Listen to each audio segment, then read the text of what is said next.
Pernah nggak sih lo mikir guys, apa bedanya manusia biasa sama legenda? Jawabannya cuma satu, obsesi yang nggak masuk akal.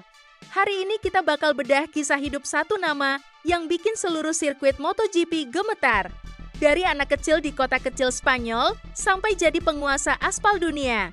Inilah kisah sang baby alien, Marc Marquez.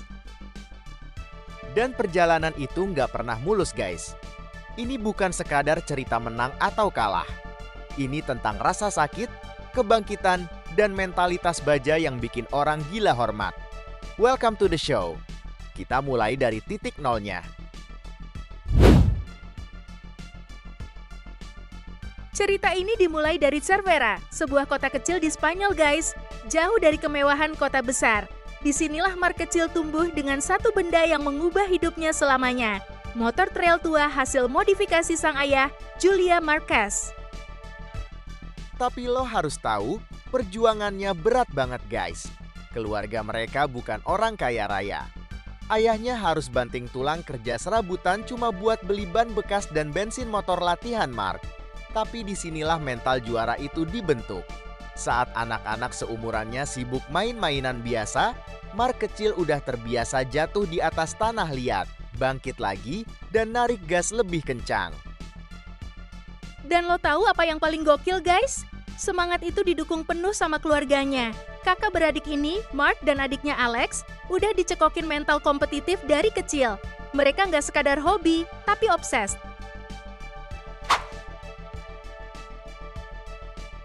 Dari tanah liat Cervera, Marc naik level ke panggung dunia guys. Masuk ke kelas 125 cm3, bakatnya langsung bikin para pengamat balap garuk-garuk kepala. Ini anak bukan cuma cepat, tapi nggak normal. Betul banget guys, disinilah julukan alien mulai disematkan. Bayangin ya, dia sering banget bikin comeback yang mustahil. Pernah start dari posisi paling buncit gara-gara penalti, tapi di akhir lap dia bisa nyodok ke podium pertama. Cara dia nikung, cara dia nahan motor pas hampir crash, itu di luar nalar hukum fisika balap biasa. Puncaknya pas dia pindah ke Moto2. Musim tahun 2012, dia sempat didera cedera mata yang hampir bikin karirnya tamat. Tapi apa yang dia lakuin guys? Dia bangkit, sikat gelar juara dunia Moto2 dengan gaya paling dramatis yang pernah ada. Tiket emas ke MotoGP udah di tangan.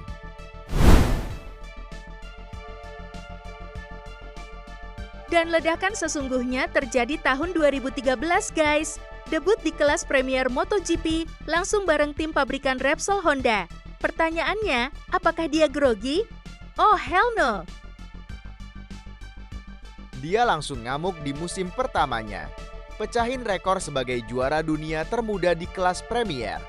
Era baru, era dominasi mutlak The Baby Alien resmi dimulai. 6 gelar juara dunia MotoGP dia sikat dalam kurun waktu yang singkat.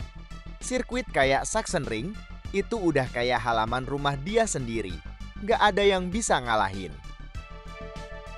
Setiap kali pembalap lain berusaha ngejar, Marc selalu nemuin cara buat nutup celah guys. Nyali dia di tikungan itu level ekstrim. Kalau pembalap lain ngerem, Marc malah nambah kecepatan. Gila emang?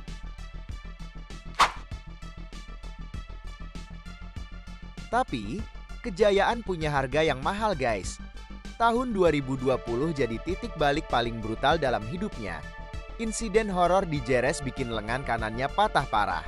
Operasi berkali-kali, infeksi, dan rasa sakit luar biasa. Honda terpuruk, motornya nggak kompetitif lagi. Dan dunia bilang, Marc sudah habis. Tapi mereka lupa guys, ini Marc Marquez, manusia yang dibentuk dari besi dan air mata di Cervera. Dia nggak peduli sama omongan orang. Yang dia tahu cuma satu, gimana caranya naik motor lagi dan menang. Proses recovery yang menyiksa, keputusan berani pindah tim demi cari motor kompetitif. Semuanya ngebuktiin satu hal, karakter sejati seorang juara bukan dilihat dari seberapa sering dia menang, tapi dari seberapa tangguh dia bangkit pas dunia nginjak dia sampai bawah. Dan sekarang guys, pertarungan itu belum selesai. Legenda ini masih menulis takdirnya sendiri di atas aspal panas. Karena di dunia balap, nama Marc Marquez bukan cuma sekadar statistik atau trofi. Dia adalah definisi dari never give up. Intinya, kisah Marc Marquez ngajarin kita buat nggak pernah menyerah seberat apapun tikungan hidup. Betul.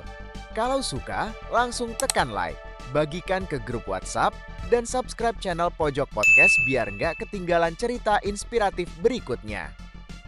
Gue Cika. Dan gue Kairo. Stay safe, keep moving forward, and see you on the next ride, guys.